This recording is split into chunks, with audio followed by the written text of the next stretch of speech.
இயேசுநாதா வாரும் இயேசுநாதா எந்தன் இதயம் தேடிடும் அன்பே நீ வாரும் இயேசுநாதா வாரும் இறைவனே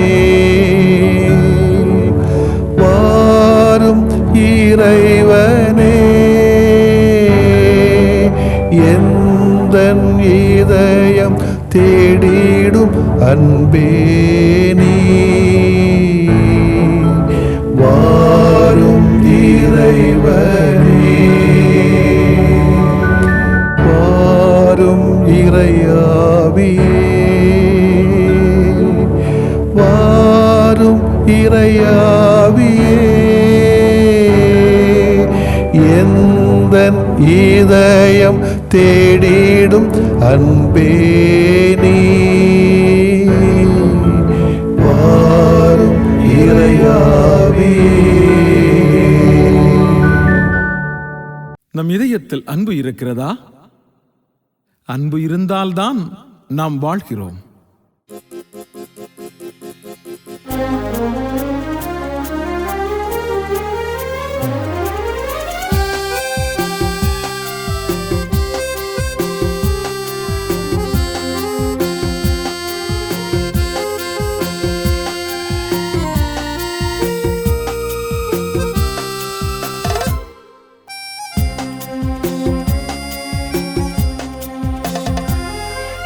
அன்புக்கு அணையேது இறைவா, உம் அன்புக்கு இணையேது தலைவா. அன்புக்கு அணையேது இறைவா, உம் அன்புக்கு இணையேது தலைவா.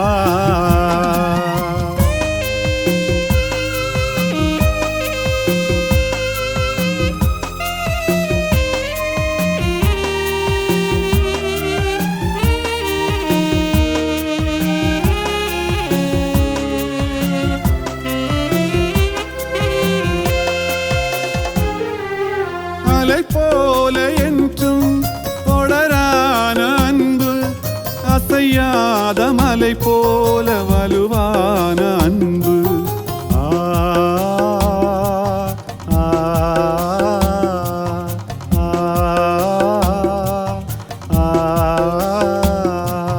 படர்வானம் போல விரிவான அன்பு, பயிர் ஈயும் நிலம் போல பரிவான அன்பு.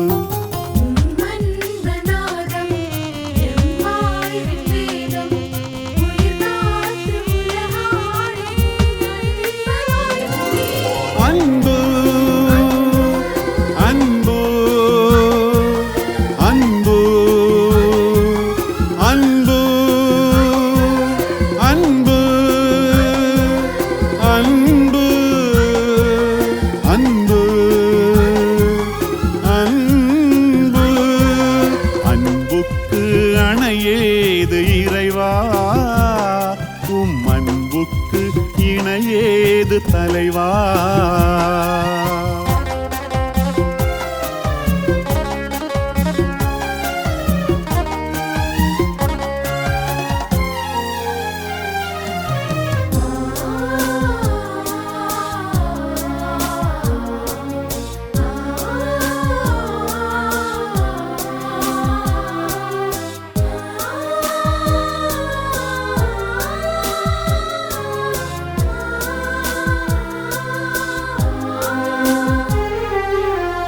போல தாவும் கனலான அன்பு, திசை பாயும் நீர் போல வளமான அன்பு.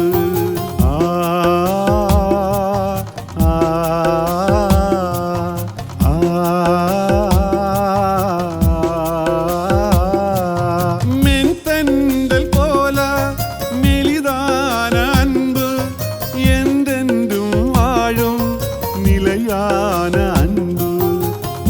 அன்பு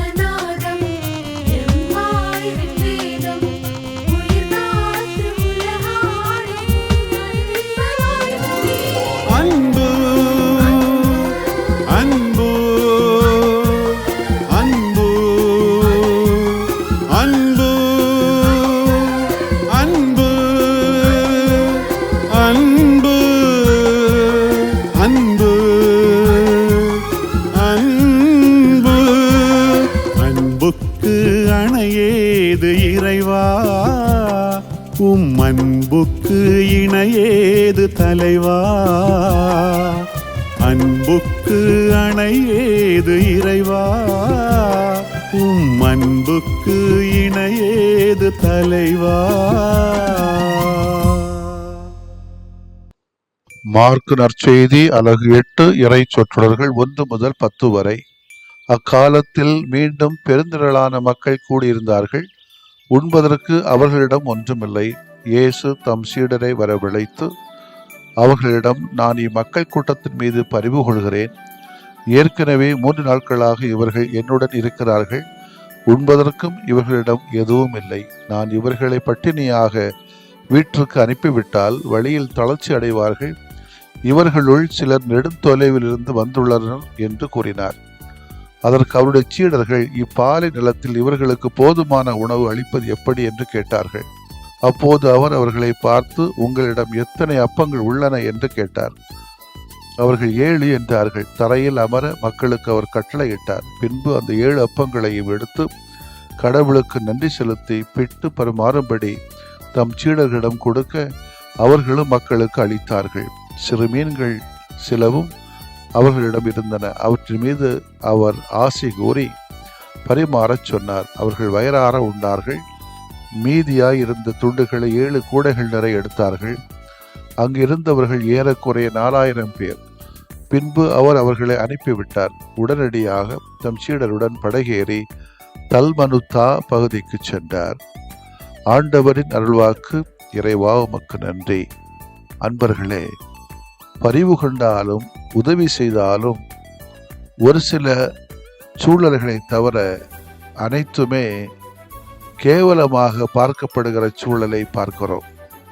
அல்லது உதவி செய்கிற பல பேருக்கும் ஒவ்வொருத்தரும் வந்து சேருகிறது என்பது அதிகமான பேர் என்னோடு பகிர்ந்து கொண்டது உண்டு. எனக்கும் அந்த வாழ்க்கையில இந்த அனுபவம் கசப்பானதாக மாறியதும் உண்டு. பல பேருக்கும் உண்டு. கடை வாங்கி கொடை கொடுப்பாங்க, கடை வாங்கி உதவி செய்வாங்க, அல்லது கை மாற்று வாங்கி கொடுப்பாங்க, அல்லது அவர்களே சாட்சியை வைத்து பிறருக்கு கொடுப்பாங்க. கடைசியில் அவங்க மாட்டிக்குவாங்க.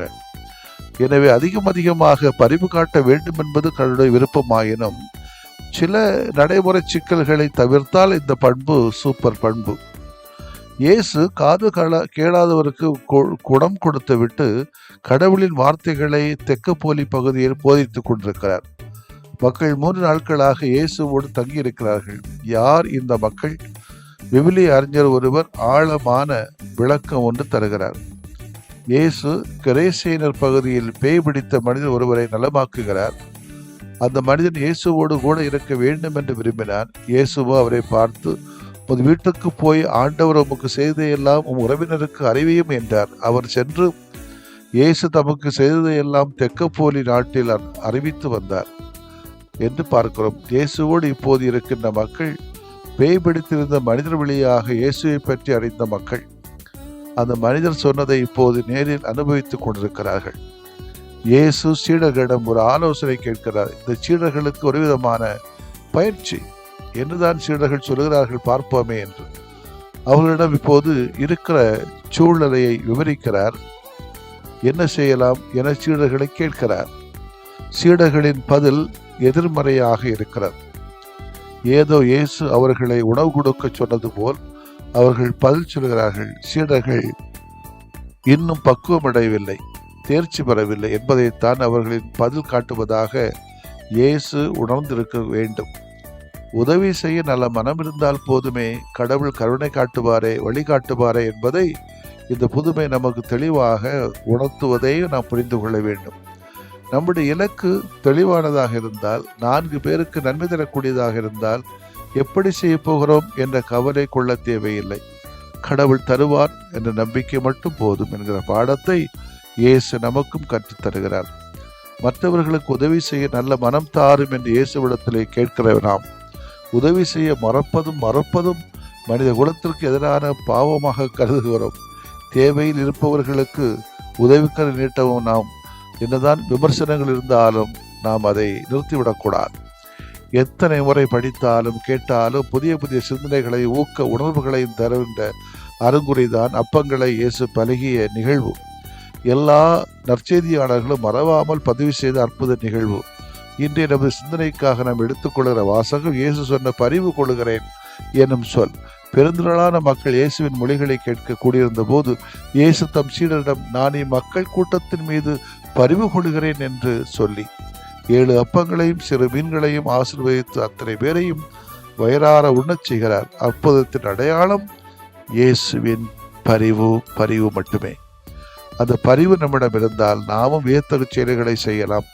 உணவின்றி, கல்வியின்றி, உறவின்றி, உணர்வு இன்றி, ஆறுதலின்றி, நலமின்றி, மகிழ்வின்றி வாடுவோருக்கு உதவி செய்யலாம். நம்மிடம் தேவையானதெல்லாம் உணர்வு, பணம் அல்ல. நம் கல்லான இதயங்களை கனிவுள்ள இதயங்களாக மாற்றி நாமும் பரிவுள்ளம் கொண்டவர்களாக வாழ முயற்சி எடுப்போம். ஆமேன். மன்றாடுவோமாக. பரிவின் சிகரமான ஆண்டவரை, உம்மை போற்றுகிறோம். உமது உள்ளத்தில் உறைந்த பரிவு என்னும் கொடை எங்களுக்கும் தாரும். நாங்கள் ஒவ்வொரு முறையும் பிறரை நோக்கும் போது எங்களது பார்வையிலும் இதயத்திலும் பரிவுணர்வை தாரும். ஆண்டவரே, ஆமேன். உமது நம்பிக்கை பெரிது, நீர் விரும்பியவாறே உமக்கு நிகழட்டும்.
So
உயரிவருள்ளடையாளத்தை தாழ்ந்து பணிந்து ஆராதிப்போம்.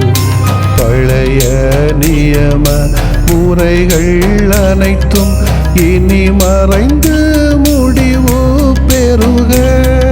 புதிய நியம முறைகள் வருக.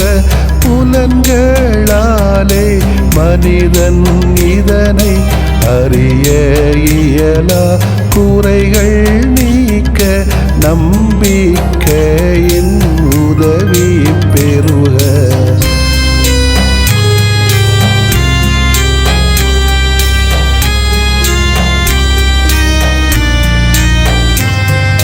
தந்தை அவர்க்கும் மகன் அவர்க்கும் புகழ்ச்சியோடு வெற்றியாக்கும். மீட்பின் பெருமை மாட்சிமையோடு வலிமை வாழ்த்து யாவுமாக. இருவரிடமாய் வருகின்றவராம் தூய ஆவியானவர்க்கும் அளவில்லாத சமப்புகழ்ச்சி என்றுமே உண்டாகுக. ஆமென். வானில் நின்று அவர்களுக்கு அப்பமளித்தீரே. இனிமையெல்லாம் தன்னகத்தில் கொண்ட அப்பம் இதுவே. மன்றாடுவோமாக. இறைவா, இந்த வியப்புக்குரிய அருளடையாளத்திலே உம்முடைய பாடுகளின் நினைவை எங்களுக்கு விட்டு சென்றீ. உமது திருவுடல் திருரத்தமாகியவற்றின் தூய மறைபொருளை வணங்கும் நாங்கள் உமது மீட்பின் பயனை இடைவிடாமல் துய்த்து உணர்ந்து மகிழ அருள்வீராக. தந்தையாகிய இறைவனோடு தூய ஆவியாரை ஒன்றிப்பில் இறைவனாய் என்றென்றும் வாழ்ந்து ஆட்சி செய்கின்ற உம்மை மன்றாடுகின்றோம்.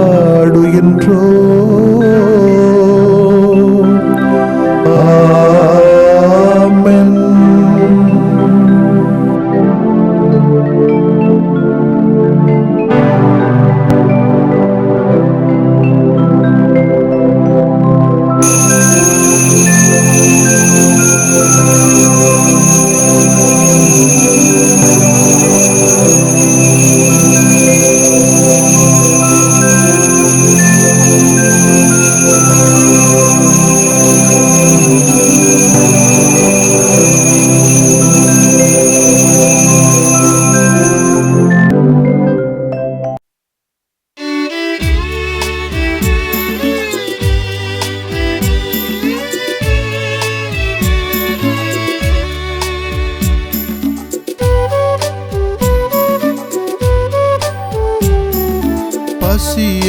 பசியாயிருப்போர்க்கு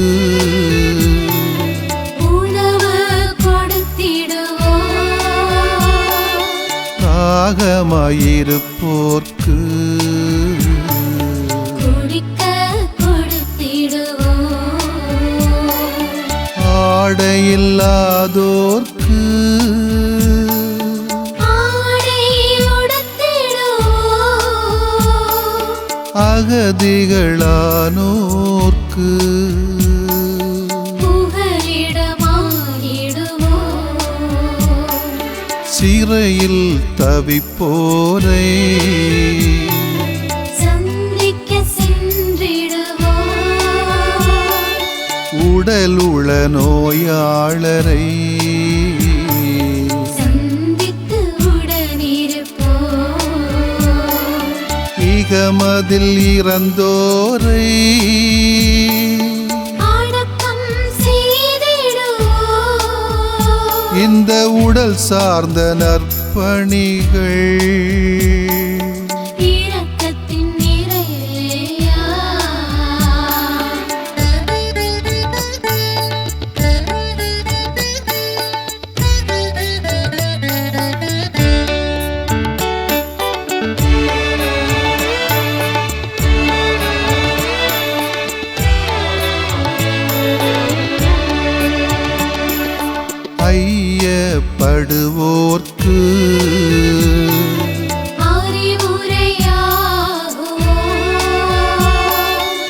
அறியாதிருப்போர்க்கு அறிவை அளித்திடுவோம். பாவியாய் வாழ்வோர்க்கு அறிவுடன் வழிகாட்டுவோம். துயரப்படுவோர்க்கு ஆறுதலாய் வாழ்வோம். குற்றம் குறைகளை குறைவின்றி மன்னித்திடுவோம். தீங்கு செய்வோரை பொறுத்து ஏற்றிடுவோம். வாழ்வோர் இறந்தோர்க்கா ஜெபங்கள் செய்திடுவோம். இந்த உளம் சார்ந்த நற்செயல்கள் இரக்கத்தின் நிறைவேயா இரக்கத்தின் நிறைவேயா இரக்கத்தின் நிறைவேயா.